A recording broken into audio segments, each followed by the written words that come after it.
এশার নামাজ পড়ে কেঁদেছো, বান্দা নামাজের মুসল্লা যখন বসে যাও, আমি আল্লাহকে তোমরা বারবার বলো আল্লাহ আমার গুনাহ মাফ করে দাও, তারপরও আমি তোমাদের গুনাহ মাফ করে নিই। তারপরও তোমরা নিশি রাত্রে মানুষ যখন ঘুমে যায়, তোমার বিবি যখন ঘুম যায়, তোমার ছেলে যখন ঘুম যায়, তুমি নিশি রাত্রে ঠান্ডা পানি দিয়ে ওযু বানিয়ে নামাজের মুসল্লায় বসে তুমি আবার যখন ডাক দাও রব্বুল আলামিন, পৃথিবীর কোনো মানুষ আমার গুনাহ সম্পর্কে জানে না, তুমি আমার গুনাহ সম্পর্কে জানো।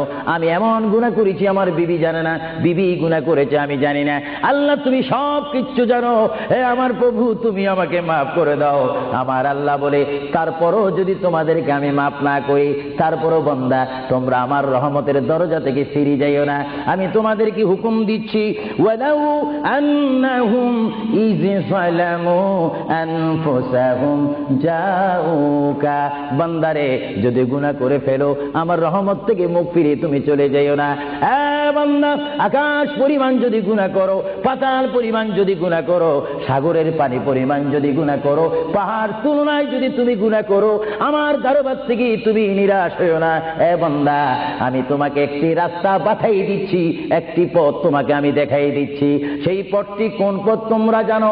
ওয়ালাউ আন্নাহুম ইয যালামু আনফুসাহুম জাউকা, বান্দারে যখন তোমরা বরবাদ হয়ে যাবে তখন তোমাদেরকে একটা পথ আমি তোমাদেরকে দেখাই দিলাম, সেই পথটির নাম হচ্ছে আমার রাসূলের মদিনা। জোরে বলেন সুবহানাল্লাহ।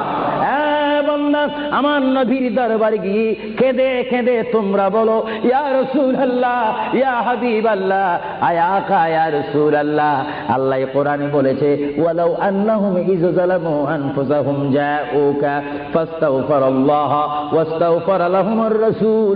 আল্লাহ বলেছে হে বান্দা তোমরা ডানে না গিয়ে, বামে না গিয়ে, পিছে না গিয়ে তোমরা সরাসরি আমার নবীর কদমে চলে যাও। আমার নবীর কদমে গিয়ে আমি আল্লাহর দরবারে তোমরা তওবা করো।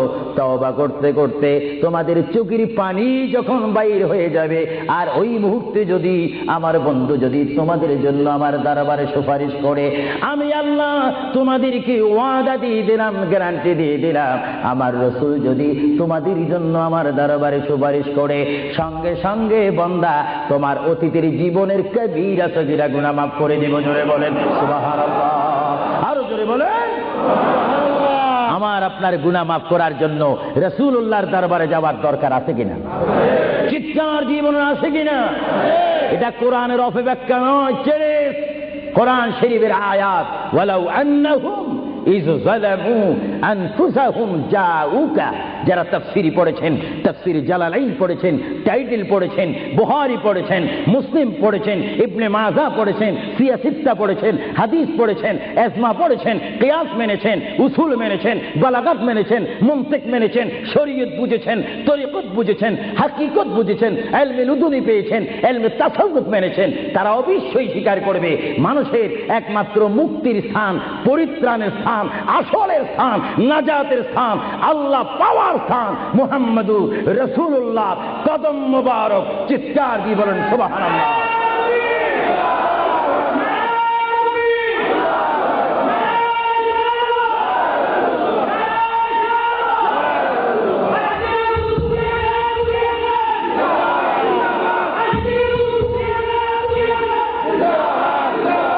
আপনারা সেই রাসূল চান কি চান না?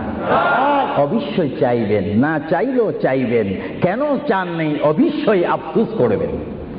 কারণ পৃথিবীতে সন্তান রয়েছে, বিবির জন্য স্বামী রয়েছে, স্বামীর জন্য বিবি রয়েছে, সন্তানের পাশে মা রয়েছে, মায়ের পাশে সন্তান রয়েছে।